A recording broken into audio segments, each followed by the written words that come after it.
سورہ اخلاص مکی صورت ہے۔ ہجرت سے پہلے اس کا نزول ہوا۔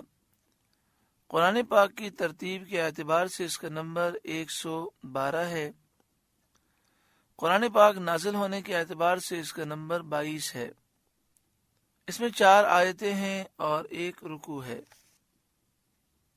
جمہور کے نزدیک یہ سورہ مبارکہ مکی ہے۔ بعض مفسرین کے نزدیک سورہ اخلاص مدنی ہے۔ اس میں 15 کلمات اور 47 حروف ہیں۔ احادیث طیبہ میں اس سورت کی بہت فضیلتیں وارد ہوئی ہیں۔ اس کو تہائی قرآن کے برابر فرمایا گیا ہے، یعنی 3 مرتبہ اس کو پڑھا جائے تو پورے قرآن پاک کی تلاوت کا ثواب ملتا ہے۔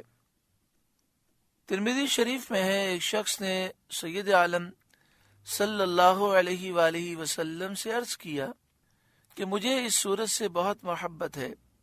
فرمایا اس کی محبت تجھے جنت میں داخل کرے گی۔ ایک وظیفہ سماعت فرما لیں۔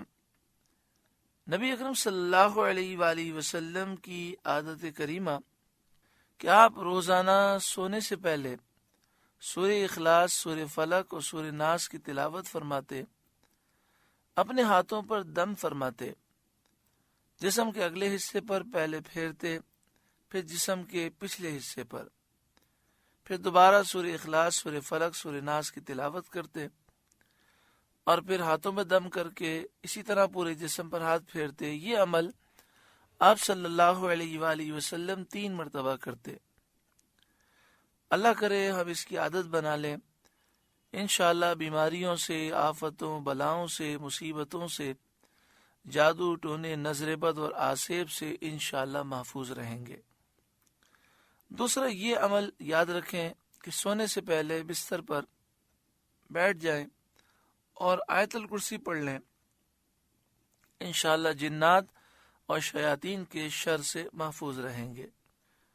اعلی حضرت امام اہل سنت امام احمد رضا علیہ الرحمہ نے یہ ارشاد فرمایا کہ سونے سے پہلے وظائف پڑھیں، اور آخری وظیفہ یہ ہو کہ سورہ کافرون پڑھ لیں، پھر اگر کوئی اور وظیفہ پڑھیں یا کوئی بات کر لیں، پھر دوبارہ سورہ کافرون پڑھ لیں، یعنی آخری کلام سورہ کافرون ہو سونے سے پہلے، تو انشاءاللہ تعالی خاتمہ ایمان پر نصیب ہوگا۔ بسم اللہ الرحمن الرحیم، اللہ کے نام سے شروع جو نہایت مہربان رحم والا۔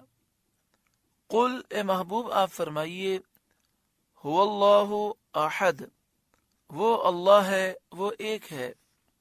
اس سورہ مبارکہ کا شان نزول یہ ہے کہ کفار عرب نے سید عالم صلی اللہ علیہ وآلہ وسلم سے اللہ رب العزت کے متعلق طرح طرح کے سوال کیے۔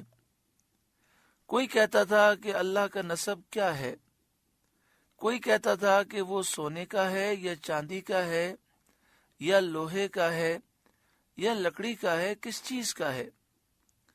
کسی نے کہا وہ کیا کھاتا ہے، کیا پیتا ہے۔ ربوبیت، رب ہونا، اس کو کس سے ورثے میں، جائیداد میں ملا ہے، ربوبیت اس نے کس سے ورثے میں پائی، اور اس کے مرنے کے بعد اس کا کون وارث ہوگا۔ اس کے جواب میں اللہ تعالیٰ نے یہ سورت نازل فرمائی اور اپنے ذات و صفات کا بیان فرما کر معرفت کی راہ واضح کی۔ اس سورہ مبارکہ کے ذریعے اللہ کی معرفت حاصل ہوتی ہے، اور جاہلانہ خیالات اور جاہلانہ وہم کی تاریکیوں کو، اندھیریوں کو، جن میں وہ لوگ گرفتار تھے، اپنی ذات و صفات کے انوار کے بیان سے مزمحل کر دیا، ختم کر دیا۔ اور اس میں یہ درس دیا گیا کہ اللہ تعالی جسم سے پاک ہے، جگہ سے پاک ہے، سمت، ڈائریکشن سے پاک ہے، نہ وہ سونے کا ہے، نہ چاندی کا ہے، نہ لوہے کا ہے، نہ لکڑی کا ہے، نہ اس کا کوئی باپ ہے، نہ اس کی کوئی اولاد ہے۔ وہ